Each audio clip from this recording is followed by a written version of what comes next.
Okay, so we're doing one easy example of solving trig from beginning to end. Okay, so find the solutions on the interval 0 to 2 pi. So again, remember, solving trig is basically algebra 2, but with trig functions. So the first rule when you're solving is to find or get it equal to 0. We've already got it equal to 0. The next step is factoring. Well, this is already fully factored. So since it's fully factored, now all I do is set my factors equal to 0. So my first factor is sine x equals 0. Like that. And then you set 2 cosine x minus 1 equal to 0. Okay, so set your factors equal to 0. So basically we're finding what angles is sine 0. Well, sine is 0 at 0 and pi. That's from the unit circle. So if you look at your unit circle like this, sine is the y values. It's 0 here and here. So those are these solutions right here.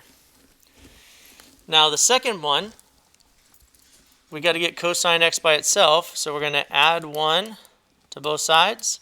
So you get 2 cosine x equals 1. Then divide both sides by 2. So what we're looking for is where cosine is positive 1/2. Okay?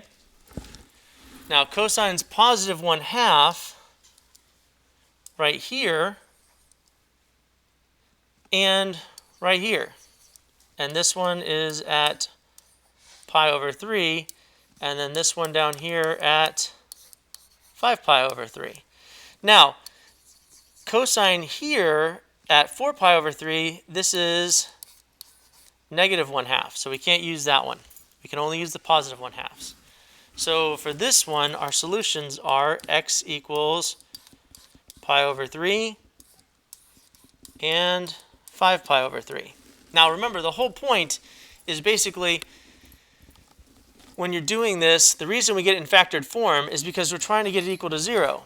So we want to know when this is either 0 or when this is 0. Because when sine is 0, when you multiply sine or 0 times anything, you get 0.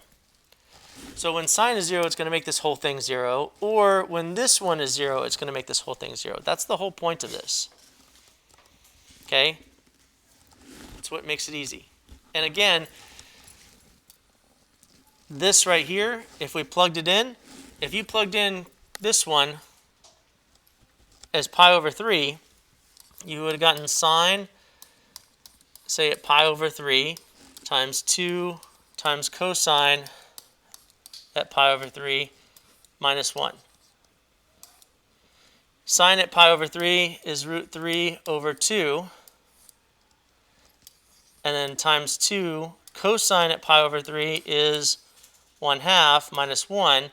And 2 times 1/2 is 1. And 1 minus 1 is 0. So you get root 3 over 2 times 0, which is 0. And that's basically how you have to check yourself if you want to go back and check it. You got to plug it in and see if it works.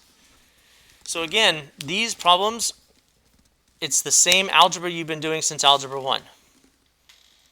Set it equal to 0, factor, find the solutions. Okay? The only difference is we're doing it with trig functions.